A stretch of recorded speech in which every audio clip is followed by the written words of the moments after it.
All right, so we're back for the first in a set of lectures that's going to cover the material that'll be the second live class of this module of Physics 100. And again, we're talking here about hot topics in quantum physics and framing a discussion of a wide variety of areas around this paper done by the research group of Ephraim Steinberg up in Toronto, where they measured the time required for the phenomenon known as quantum tunneling to take place. So they measured how long an atom took to cross a region that's classically not allowed to do. So our goal in this module is to explain what's going on in this paper, which will introduce a whole bunch of physics. And the first sub-goal of that is to explain what is this phenomenon called tunneling and why is this characteristic of quantum mechanics. And this has to do with the fact that everything behaves like both a particle and a wave at the same time, right? And we talked about this in the last classes. And the key thing here is that particles and waves seem to have these very different sorts of behaviors. Particles have well-defined trajectories. They're discrete. They're countable. Waves are sort of continuous delocalized things. They're described by a wave function. And quantum mechanics says we need to combine these two things together. Now that might seem like a crazy idea, but as we saw at the end of the last live lecture and the last collection of videos, that there is this beautiful experiment that ties these together that draws on the wave nature of matter introduced by Louis de Broglie, who said that if you have a particle with some momentum, it has a wavelength associated with it that's inversely proportional to that momentum. And you can do this experiment with electrons, where you send electrons at a barrier with two slits cut in it, and on the far side of that barrier, what you see is each electron is detected like a particle at a particular place at a particular instant in time, right? But all of the electrons collectively trace out this pattern of bright and dark stripes that's characteristic of wave-like interference that tells you that the electron went through both the left slit and the right slit at the same time. Right? And so this is showing very dramatically that everything behaves like both a particle and a wave at the same time. That's where we left off last time. There's a really obvious question that you could ask at this point, which is, we say that the electron's behaving like a particle and like a wave, but what's waving? Right? What is the thing that's waving? Because when we look at an electron, right, we see it like a particle. We see it at a particular place, at a particular time, discrete and countable. Right? We don't see electrons naturally showing extended wave-like behavior spread out over space. Right? When we measure them, we only see them localized at particular places. This posed a really big problem in the early development of quantum physics, and it took a little while, but people figured out the key idea, which is that what the wave is giving you is the probability, right? It's in some sense a wave in probability. That is, it's telling you how likely an electron is to be found at any particular point in space. So, right, this wave gives the probability. Right? An individual measurement gives you just one electron at one place. It's only when you repeat measurements many, many, many, many times that you see the probabilistic nature of things.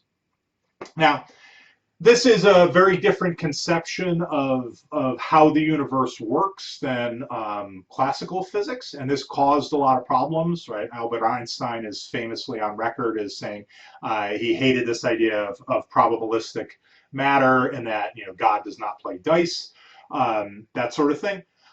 However, this has been borne out very well in terms of making empirical predictions. So we can use this probability wave theory to predict exactly what is the pattern we should see when we send a bunch of electrons at a barrier with slits cut in it.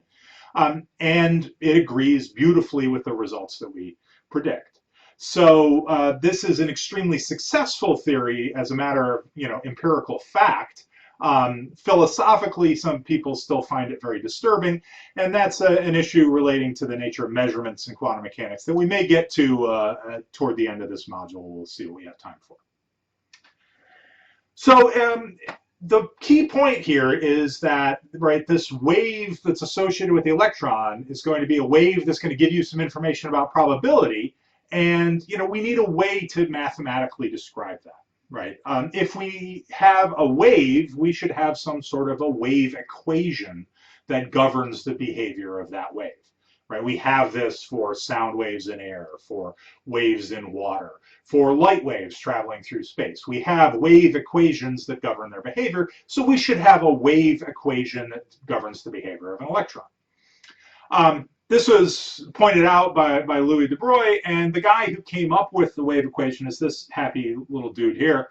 This is Erwin Schrodinger, an Austrian physicist, who developed a wave equation that describes the behavior of electrons in 1926, end of 1925.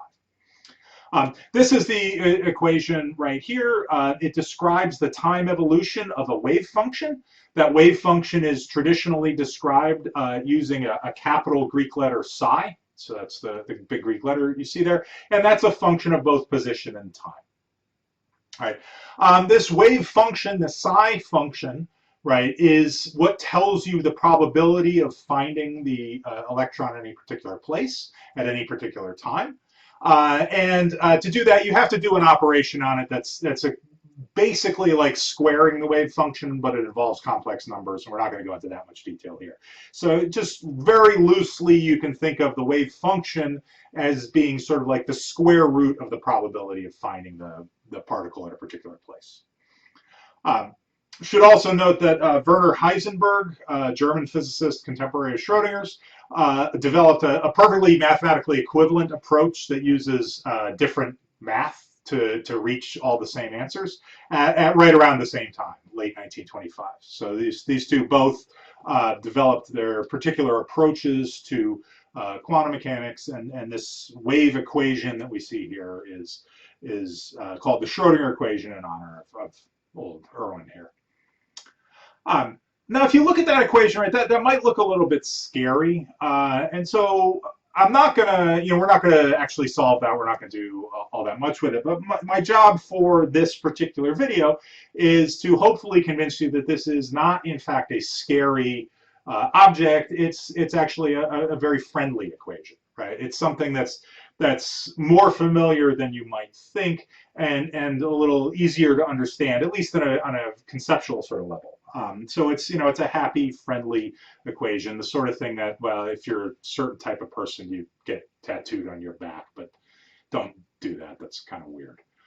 But I want to argue that this is, in fact, a friendly equation, and we can do that by rewrite it here, and we can go through and look at the pieces of this, right? If we start on the left-hand side of this equation, the stuff shown in maroon here, you can see that what we have here is there's like a ddt, right? It's a time derivative.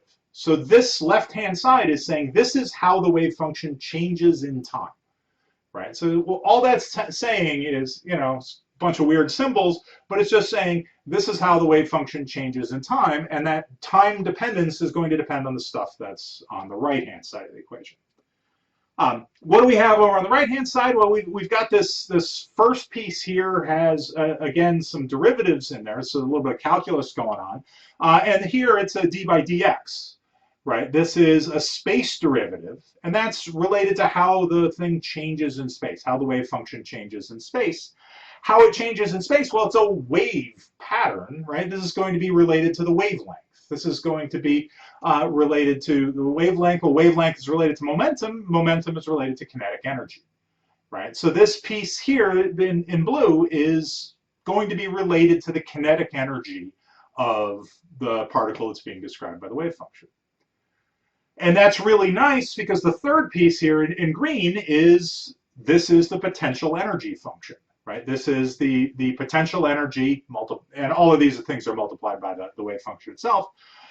So I've got the potential energy function on the right-hand side, plus a term that's giving me the kinetic energy, right? Kinetic energy plus potential energy, that's the total energy of the wave function. It's telling me the total energy of the wave function is going to determine how that wave function changes in time. Okay. So as scary as this thing may look, right? This is actually, I would argue, a very friendly, user-friendly, nice kind of equation that's relating changes in the wave function to the energy of the wave function.